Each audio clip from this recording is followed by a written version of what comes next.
Hello दोस्तों, मैं हिमांशु कुमार आप सभी लोगों का स्वागत करता हूं हमारे चैनल कॉमिक्स हीरो पर। दोस्तों, हमारी आज की कॉमिक्स है डायमंड कॉमिक्स की पेशकश विक्रम बेताल की कॉमिक्स, जिसका नाम है विक्रम बेताल और विजेता कौन। तो चलिए दोस्तों, ये पार्ट 1 है। तो शुरू करते हैं विक्रम बेताल और विजेता कौन का पार्ट 1। विक्रम और बेताल विजेता कौन। लेखक अश्विनी आशु, चित्रांकन संदीप दत्ता। बेताल का पीछा करता हुआ राजा विक्रम वापस शमशान में पहुंच गया, जहां बेताल हमेशा की तरह पेड़ पर उल्टा लटका हुआ था। राजा विक्रम ने बेताल को पेड़ से उतारकर कंधे पर लादा और अपनी राह पर चल पड़े। राजन, तुम्हारे अद्भुत धैर्य तथा मुझे कंधे पर लाद कर योगी के पास ले जाने के तुम्हारे इस साहस से खुश होकर तुम्हें एक कथा और सुनाता हूँ, ताकि तुम्हें यात्रा की थकान तनिक भी महसूस ना हो। लेकिन राह में मौन भंग करोगे तो मैं वापस यहीं लौट आऊंगा। किसी गांव में एक बूढ़ी गरीब विधवा रहती थी। उसका एक बेटा था, जिसका लालन पालन उसने बहुत कठिनाइयों से किया था। माँ, अब मैं बड़ा हो गया हूँ, इसलिए सोचता हूँ अब मुझे काम की तलाश में निकल जाना चाहिए। माँ, जैसे ही मुझे कोई ढंग का काम मिल जाएगा मैं तुझे भी अपने साथ ले जाऊंगा और तेरी खूब सेवा करूंगा। भगवान तेरी सहायता करे पुत्र। और फिर गरीब बुढ़िया का बेटा, जिसका नाम धीरज था, वह रोजगार की तलाश में शहर की ओर चल पड़ा। रास्ते में, ए राहगीर, तेरे पास जो कुछ है वह हमारे हवाले कर दे। ओह डाकू, मेरे पास तो सिर्फ यह तलवार है। और धीरज उन डाकुओं से भिड़ गया। टन। शीघ्र ही आह आह डाकुओं को मार उनके एक घोड़े पर सवार हो वह आगे बढ़ चला। कुछ ही दिनों में वह राजधानी में पहुंच गया। हैं, यह क्या? हर घर पर एक काला ध्वज लगा है। हर आदमी काले कपड़े की एक पट्टी बांधे है। इसका मतलब पूरी राजधानी कोई भारी शोक मना रही है। सुनो भाई, मैं परदेशी हूँ। क्या तुम मुझे बताओगे राजधानी में किस बात का शोक मनाया जा रहा है? परदेशी? कुछ दिनों से राजधानी में हर रात को एक अजगर आता है और बारी बारी से हर घर से एक जवान लड़की को खाने के बाद लौट जाता है। आज वह राजमहल में आएगा और राजा की इकलौती पुत्री राजकुमारी स्वर्णलता को खा जाएगा। राजा ने घोषणा करवाई है कि जो भी वीर योद्धा उस भयानक अजगर को मारकर राजकुमारी की जान बचाएगा, वह राजकुमारी का विवाह उसी से कर देगा। लेकिन इस काम के लिए कोई भी योद्धा जब राजमहल नहीं पहुंचा, तो राजा ने घरों पर काले ध्वज लगाकर पूरी राजधानी को शोक मनाने का आदेश दिया है। शहर में घूमता घामता धीरज दरबार में पहुंचा तो वहां भी सन्नाटा छाया देखा। महाराज से कहो, मैं अजगर से लड़ने आया हूँ। तुम तुम्हारा स्वागत है साहसी युवक। धीरज को बड़े आदर व सम्मान से राजा के पास पहुंचाया गया। तुम्हारे निर्णय से हमें अपार हर्ष हुआ है युवक। अगर तुमने सचमुच ही उस भयानक अजगर को मार दिया तो हम अपने वचनानुसार राजकुमारी का विवाह तुम्हारे साथ कर देंगे। और फिर धीरज को राजकुमारी स्वर्णलता के कक्ष में पहुंचा दिया गया। राजकुमारी जी, मैं यहाँ आपकी सुरक्षा के लिए तैनात हुआ हूँ। और रात गहराने लगी। धीरज पूर्णतया सजग और चौकस था। सहसा ही फू फू तो आ पहुंचा यह खौफनाक अजगर। अचानक, ओह, यह तो मुझे सांस के साथ अपनी ओर खींच रहा है। तुच्छ मनुष्य, मैं महाकाल अजगर हूँ। तुम मुझसे लड़ने आया था यहाँ। अब मैं पहले तुझे ही खाऊंगा। और इससे पहले कि धीरज संभल पाता, अजगर की विशालकाय पूंछ उसकी कमर में लिपट गई। पूंछ से धीरज को जकड़कर अजगर ने उसे अपने मुंह की तरफ उठाया। अगर शीघ्र ही इसके सर को ना काटा गया तो यह मुझे जलाकर ही मार डालेगा। और फिर धीरज ने अजगर पर भयानक फुर्ती से हमला कर दिया और कुछ ही देर में अजगर धीरज के हाथों मारा गया। तभी, ओह, कहीं मैं सपना तो नहीं देख रही बहादुर युवक? क्या सचमुच अजगर मर चुका है? जी हाँ राजकुमारी जी, अजगर मर चुका है। लेकिन तभी धूर्त सेनापति भी खून में सनी तलवार हाथ में लिए प्रकट हो गया। नहीं राजकुमारी जी, इस अजगर को मैंने मारा है। यह झूठ बोलता है राजकुमारी जी, अजगर मेरे हाथों मारा गया है। ओह, यह तो बहुत ही विकट समस्या उत्पन्न हो गई। भला अब कैसे पता चलेगा कि इन दो में से अजगर को किसने मारा है? सुबह होते ही राजा के सामने दरबार में वह दोनों पेश हुए। महाराज, अजगर को मैंने मारा है। नहीं महाराज, अजगर को इसने नहीं, मैंने मारा है। महाराज ने राजकुमारी से पूछा। महाराज, मैंने इन दोनों में से किसी को भी अजगर से लड़ते नहीं देखा, जबकि खून दोनों की तलवारों पर लगा देखा था। ओह, अब कैसे पता चले कि इन दोनों में सच्चा कौन है? अच्छा, तुम्हारा मामला बहुत पेचीदा है। इसमें काफ़ी समय लगेगा, मगर तब तक राजमहल से अजगर का जिस्म हटा देना चाहिए और यह काम हम तुम दोनों पर सौंपते हैं। और फिर कुछ समय बाद राजा ने दरबार में घोषणा करते हुए कहा, अजगर को इस परदेशी युवक धीरज ने ही मारा है। सेनापति ने झूठ बोला था, हम उसे देश निकाला देते हैं। बताओ राजन, वह राजा सही निर्णय पर कैसे पहुंचा? जानते हुए भी ना बोलोगे तो तुम्हारा सर टुकड़े टुकड़े हो जाएगा। बेताल राजा ने उन दोनों से अजगर की लाश को उठाकर महल से बाहर फेंकने के लिए यूं ही नहीं बल्कि एक खास उद्देश्य से कहा था। वह देखना चाहता था कि उन दोनों में से कौन इतना शक्तिशाली है जो अजगर की भारी भरकम लाश को उठाकर फेंक सकता है। और राजा ने देखा कि सेनापति से अजगर की लाश सरकाई तक नहीं गई, जबकि धीरज सहज ही अजगर की लाश उठाकर महल से दूर फेंक आया। राजा समझ गया कि सेनापति जिससे अजगर की लाश तक खिलाई नहीं गई, इसलिए वह विजेता है ही नहीं। विजेता वह युवक धीरज ही है। तुमने ठीक कहा राजन, लेकिन तुमने मौन भंग कर दिया, इसलिए मैं वापस चला उसी शमशान में जहां से तुम मुझे ढोकर ला रहे हो। समाप्त। दोस्तों, हमारी अगली कॉमिक्स है जिसका नाम है विक्रम बेताल और असली त्याग। राजा विक्रम का मौन भंग होते ही बेताल शमशान में लौट आया, परंतु राजा विक्रम भी अपने निश्चय के पक्के थे। वह बेताल के पीछे पीछे ही वापस शमशान में लौट आए तथा वृक्ष पर उल्टे लटके हुए बेताल को उन्होंने वृक्ष से उतारा और कंधे पर लाद कर अपनी राह चल पड़े। राजा विक्रम, तुम जिस योगी को दिए वचन का पालन कर रहे हो वह योगी नहीं, धूर्त पाखंडी है। पर फिर भी मैं तुम्हारे साहस और धैर्य से बहुत प्रसन्न हूँ तथा तुम्हारे श्रम को भुलाने के लिए तुम्हें एक कथा सुनाता हूँ।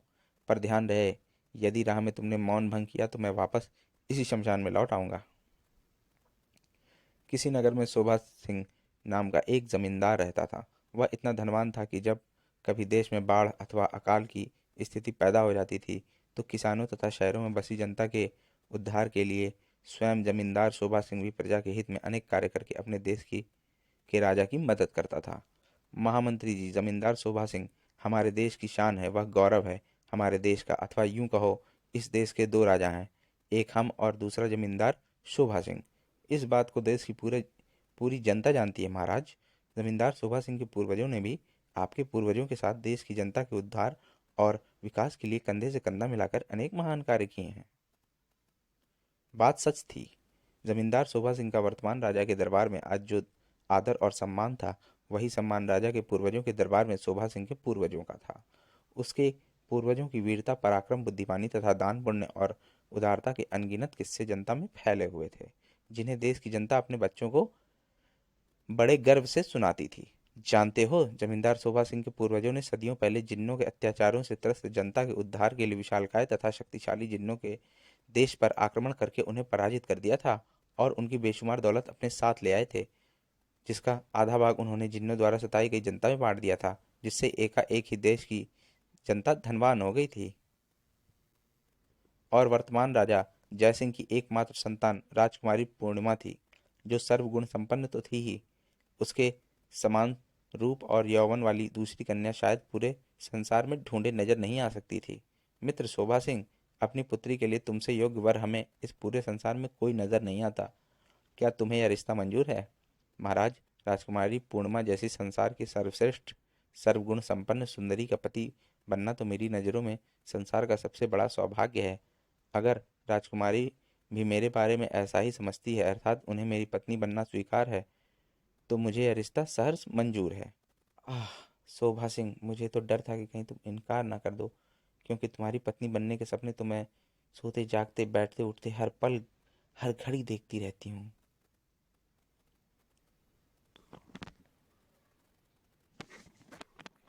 ढाम ढाम ढाम, सुनो सुनो सुनो, महापराक्रमी महादानी जमींदार शोभा सिंह का हमारे देश की राजकुमारी जी से विवाह अगली शुक्ल पक्ष की पंचमी को होगा। देश की समस्त जनता खुशी के उस महान उत्सव में सादर आमंत्रित हैं। लेकिन महाकाल दानव का पुत्र बाहुकाल, जिसने आकाश में उड़ते समय कुछ दिन पहले राजकुमारी पूर्णिमा को शाही सरोवर में स्नान करते हुए देखा था, कुछ और ही सोच रहा था। वाह, तीनों लोकों में इस जैसी सुंदरी नहीं देखी, मैं इसी से विवाह करूंगा। इसलिए राजकुमारी पूर्णिमा के विवाह का समाचार सुनते ही दानव पुत्र बाहुकाल के क्रोध का पारावार ना रहा। हा हा हा हा हा, किसकी मजाल है जो उस सुंदरी को स्पर्श भी कर सके। वह सिर्फ मेरी पत्नी बनेगी, सिर्फ मेरी। आज्ञा दे छोटे स्वामी, हम राजमहल में घुसकर राजकुमारी पूर्णिमा को उठा लाएंगे। नहीं, मेरे अतिरिक्त उस सुंदरी को कोई नहीं छू सकता, इसलिए मैं स्वयं उसका हरण करके लाऊंगा। और वह दुष्ट दानव बाहुकाल अपनी मायावी शक्ति से सीधे राजकुमारी पूर्णिमा के कक्ष में प्रकट हुआ। हा हा हा हा हा, आई बचाओ दानव, बचाओ दानव! और सबके देखते ही देखते वह राजकुमारी को लेकर उड़ चला। हा हा हा हा हा, बचाओ शोभा सिंह, तुम्हारी अमानत को यह दुष्ट दानव ले जा रहा है। आह शोभा सिंह बचाओ! संयोग से वह दानव शोभा सिंह के महल से होकर गुजरा। बचाओ! हैं, यह दानव किसे ले जा रहा है? शोभा सिंह बचाओ! अरे, यह तो राजकुमारी पूर्णिमा है। ठहर दुष्ट, तेरे इस दुस्साहस का अभी मजा चखाता हूँ तुझे। शोभा सिंह के पूर्वजों ने जिन्नों से एक उड़न खटोला हासिल किया था। शोभा सिंह उसी पर सवार होकर उड़ चला और दानव पुत्र बाहुकाल के सामने पहुंचकर उसने सिंह गर्जन किया। शोभा सिंह, आह, बचाओ! दुष्ट दानव राजकुमारी को मेरे हवाले कर दे, वरना तेरा और तेरे संपूर्ण वंश का मेरे हाथों नाश हो जाएगा। आह हा हा हा हा हा! चूहे, तू बाहुकाल दानव को ललकार रहा है? ठहर, मैं तुझे अभी कच्चा चबा सकता हूँ। राजकुमारी को अपनी मायावी शक्ति से हवा में खड़ा वह शोभा सिंह पर झपटा और अगले ही क्षण, ले दुष्ट पिशाच, अपनी करनी का मजा चख। आह! ई आ! पीड़ा और क्रोध से दहकते दानों ने उड़न खटोला पकड़ लिया, लेकिन खच्चाक! आह! और शोभा सिंह का अगला प्रहार उसकी गर्दन पर हुआ। आह आह! दुष्ट, तेरी मौत मेरे ही हाथों लिखी थी। इस प्रकार उस शक्तिशाली दानव को मारकर शोभा सिंह राजकुमारी सहित वापस महल की ओर बढ़ चला। सच, मुझे गर्व है तुम पर मेरे प्यारे प्रीतम शोभा सिंह। किसी की भला ऐसी क्या मजाल जो हम दोनों को एक दूसरे से जुदा कर सके। आओ अब वापस राजमहल चलें, पिताजी दुखी और परेशान हो रहे होंगे। इधर शोभा सिंह की तलवार से कटे बाहुकाल का हाथ और सिर भूमि पर नहीं गिरे थे, बल्कि दानव राजा महाकाल के दरबार में गिरे थे। हैं, बाहुकाल! बता माँ, भैरवी, मेरे पुत्र का हत्यारा कौन है? तेरे पुत्र का हत्यारा वीरगढ़ का महाप्रतापी जमींदार शोभा सिंह है, महाकाल। शोभा सिंह, जिसके पूर्वजों ने सदियों पहले जिन्नों को पराजित किया था। माँ भैरवी, मैं शोभा सिंह का विनाश चाहता हूँ। अगर तू मेरा यह काम कर देगी तो मैं तेरे चरणों में 101 नर बलि दूंगा। ठीक है महाकाल, मैं तेरा यह काम कर दूंगी, लेकिन दानवों के राजा, मैं आज तीसरी और अंतिम बार तुझे चेतावनी दे रही हूँ कि तेरे पापों का घड़ा भर गया है। और चूंकि तूने मेरी शक्तियों का अनुचित प्रयोग किया है, मेरी शक्तियों से तूने साधु संतों और महात्माओं को सताया और उनका संहार किया है, इसलिए तेरी मौत का कारण भी तेरी शक्ति बनेगी। अगर तू मौत के अचूक वार से बचना चाहता है तो अपना यह पाप मार्ग छोड़ दे, दानवी राजपाट त्याग दे, अपनी बेशुमार दौलत गरीबों में बांट दे और सच्चे मन से देवी देवताओं तथा सृष्टि के सभी दुखी प्राणियों की सेवा कर, उनके दुखों को समाप्त करने के लिए अच्छे महान कार्य कर, वरना जब मौत तुझ पर वार करेगी तो तुझे क्षमा यातना याचना के लिए भी एक क्षण का समय नहीं मिलेगा तथा ब्रह्मांड की कोई भी शक्ति तुझे नहीं बचा सकेगी। हु आह हा हा हा हा। जब तक मेरे गले में देवता स्वान सम्राट का यह चिन्ह बंधा है, तब तक मैं अमर हूँ, मुझे कोई नहीं मार सकता। और शोभा सिंह, यह रहस्य जो तू खुद नहीं जानता, वह मुझे मालूम है कि तेरे जिस्म में देवताओं की शक्ति है, जो तुझे अपने पूर्वजों से विरासत में मिली है। इसलिए तू कभी पराजित नहीं होता, और यही कारण है कि मैं तुझसे युद्ध नहीं करना चाहता, लेकिन मेरा काम माँ भैरवी करेगी, क्योंकि वह स्वयं देवी है। इसलिए देवताओं की शक्ति उसका रास्ता नहीं रोकेगी और माँ भैरवी बड़ी आसानी से तेरा अंत कर देगी। हा हा हा हा हा। इस बीच शोभा सिंह ने राजकुमारी को वापस महल में पहुंचाकर अपने महल में लौटते ही अपने प्रमुख सैनिकों को बुलाया। मेरे परम विश्वसनीय योद्धाओं, आज मेरे हाथों दानव सम्राट का पुत्र बाहुकाल मारा गया, इसलिए अब दानव सम्राट से मेरी शत्रुता हो गई है। आप हुक्म दें मालिक। नहीं मेरे प्रिय सेवकों, मैं तुम्हें दानव सम्राट पर आक्रमण करने का आदेश नहीं दूंगा। तुम में से 5 योद्धा आज से महल के चारों ओर पहरा देंगे और 5 योद्धा हमारे महल के चारों ओर पहरा देंगे। और तुम्हें मेरे इस आदेश का कड़ाई से पालन करना होगा कि इन दोनों स्थानों पर जब भी जरा सा भी कोई खतरा नजर आए तो तुम स्वयं उस खतरे का सामना नहीं करोगे, बल्कि उसकी सूचना तुरंत मुझे दोगे, क्योंकि महाकाल की शक्ति का मुकाबला तुम नहीं कर सकते, उसका मुकाबला सिर्फ मैं कर सकता हूँ। ऐसा ही होगा स्वामी। खतरे के बारे में पूरी जानकारी हासिल करने के बाद हम आपको उसकी सूचना दे देंगे। उसी दिन से 5 योद्धा राजमहल के चारों ओर की चौकसी करने लगे और 5 योद्धा शोभा सिंह के महल के चारों ओर बिखर कर चौकसी करने लगे। शोभा सिंह के महल की चौकसी करने वाले योद्धाओं में विजय सिंह नाम का एक क्षत्रिय भी था, जिसमें यह गुण था कि वह मायावी शक्ति से अदृश्य किसी भी वस्तु अथवा प्राणी को देख और उसकी बात सुन सकता था। विगत 2 वर्षों से मैं शोभा सिंह के अंगरक्षक की नौकरी कर रहा हूँ और मेरा मालिक शोभा सिंह मेरी शक्ति, चुस्ती फुर्ती और बुद्धि चातुर्य से इतना प्रभावित है कि वह मुझे अपने से शेष 9 अंगरक्षकों से अधिक वेतन देता है। पर मेरा दुर्भाग्य है कि मुझे आज तक अपने मालिक के लिए कोई भी ऐसा बड़ा और महत्वपूर्ण कार्य करने का अवसर नहीं मिला। अचानक वह एक आवाज सुनकर चौंक गया। तुम सबको मैंने एक विशेष उद्देश्य से बुलाया है। आप आज्ञा दे माँ भैरवी। हैं? यह आवाज तो मायावी शक्ति संपन्न प्राणियों की है और वह अदृश्य है। विजय ने अपने विशेष गुण को प्रकट करने के लिए अपनी आंखों पर हाथ फेरा। मायावी शक्ति से युक्त जो भी प्राणी यहाँ अदृश्य अवस्था में है, अब वह सब मुझे नजर आ जाएगी। जैसे ही विजय सिंह ने अपनी आंखों से हाथ हटाया, ओह, यह तो देवी माँ भैरवी है और इसके सामने उसके पिशाच अनुचर हैं और वह, नहीं नहीं, तुम सबने मिलकर जमींदार का खात्मा ऐसे करना है कि चोर बनकर उसका खजाना चुरा लो, उसके महल में आग लगा दो, नौकरों की बुद्धि भ्रष्ट कर दो ताकि वह नुकसान करें। नहीं माँ भैरवी, नहीं, तू यह महापाप क्यों करवा रही है? ठीक उसी समय शोभा सिंह अपने महल के बुर्ज पर अपने योद्धाओं को देखने के इरादे से पहुंचा था। उसने विजय सिंह की वह दहाड़ सुनी। माँ भैरवी, मैं तेरा भक्त हूँ, रोज मंदिर में जाकर तेरे चरणों में अपना मस्तक रखता हूँ, फिर तू यह घोर अनर्थ क्यों कर रही है? हैं? किससे बात कर रहा है वह? मुझे तो वहां उसके अतिरिक्त कोई नजर नहीं आ रहा। इधर माँ भैरवी ने यह समझते ही कि उसे देख लिया गया है, तो उसने स्वयं को विजय सिंह के सामने प्रकट कर दिया तथा अपने पिशाच अनुचरों को गायब कर दिया। विजय सिंह, यह तो भाग्य का खेल है। तेरे मालिक शोभा सिंह के भाग्यानुसार यह उसका बुरा समय है। उसका सर्वनाश मेरे हाथों नहीं होगा तो हो सकता है कुदरत ही उसका सर्वनाश कर दे। जो जिसके भाग्य में लिखा है वह होगा अवश्य। नहीं नहीं देवी माँ, मैं ऐसा नहीं होने दूंगा। जब तक मैं जिंदा हूं तब तक अपने मालिक का रत्ती भर नुकसान नहीं होने दूंगा। इसके लिए मुझे विधाता से भी टकराना पड़े तो टकरा जाऊंगा। मुझे अपनी जान का रत्ती भर भी मोह नहीं है। अगर तू सचमुच इतना स्वामी भक्त है तो मैं एक ऐसा उपाय बता सकती हूँ जिससे तू अपने मालिक शोभा सिंह का भाग्य बदल सकता है। चाहे कुछ भी क्यों ना करना पड़े, मैं अपने मालिक शोभा सिंह का बुरा नहीं होने दूंगा। तुम मुझे उपाय बताओ। तो सुन, तेरे 2 और 5 वर्ष की उम्र के 2 पुत्र हैं, एक पत्नी है और एक तू स्वयं है। यह चारों कल आधी रात को मेरे मंदिर में आकर अपनी अपनी बलि चढ़ा दें, तो फिर तेरे मालिक के भाग्य में लिखा बुरा समय टल जाएगा। इतना कहते ही देवी अंतर्धान हो गई। देवी माँ, मैं कल आधी रात को अपने परिवार सहित तेरे मंदिर में आऊंगा, मेरी प्रतीक्षा करना। यह सचमुच देवी थी, माँ भैरवी।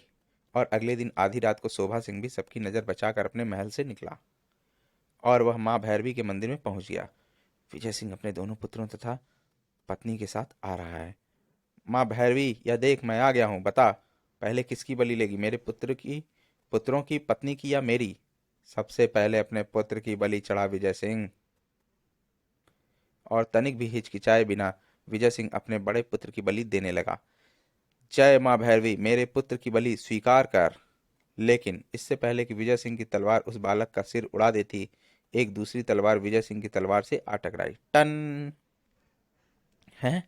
मालिक, आप यहाँ? हाँ विजय सिंह, मैं ही हूँ तुम्हारा भागा मालिक, जिसका भाग्य बदलने के लिए तुम महापाप करने जा रहे हो। अच्छा हुआ जो मैं उस समय बुर्ज पर पहुंच गया जब तुम देवी से बात कर रहे थे। वहां मैंने सब कुछ सुन लिया था, इसलिए सही वक्त पर यहाँ पहुंच गया। मालिक, आपने यहाँ आकर अच्छा नहीं किया, लेकिन अभी मेरा निश्चय अडिग है। मैं देवी द्वारा मांगा गया अपने परिवार का बलिदान दूंगा ताकि आपका भाग्य बदल जाए, क्योंकि आपके सहारे इस देश की जनता के भी दुख दर्द दूर हो जाए। नहीं विजय सिंह, हम यह घोर अनर्थ नहीं होने देंगे। अपने सुख के लिए हम तुम जैसे महान सेवक की हत्या नहीं होने देंगे। चारों इंसानों के बलिदान पर हम अपने उज्जवल भविष्य की नींव नहीं रख सकते विजय सिंह। इसलिए हमने फैसला किया है कि क्यों ना हम खुद ही अपने हाथों से देवी के चरणों में अपना शीश चढ़ा दें। ऐसा करके हम तुम जैसे महान सेवक की, इन दो मासूम बच्चों की और इस वीरांगना का जीवन बचा लेंगे, जो अपने पति के आदेश पर अपना और अपनी संतान का बलिदान देने के लिए खड़ी है। और विजय सिंह के कुछ कर पाने से भी पहले शोभा सिंह ने अपनी संपूर्ण शक्ति से अपनी तलवार का वार अपनी गर्दन पर किया, लेकिन टन है। यह क्या? हमारी गर्दन से टकराकर तलवार कुंद हो गई, पर गर्दन पर खरोच भी नहीं आई। यह मेरा चमत्कार है शोभा सिंह।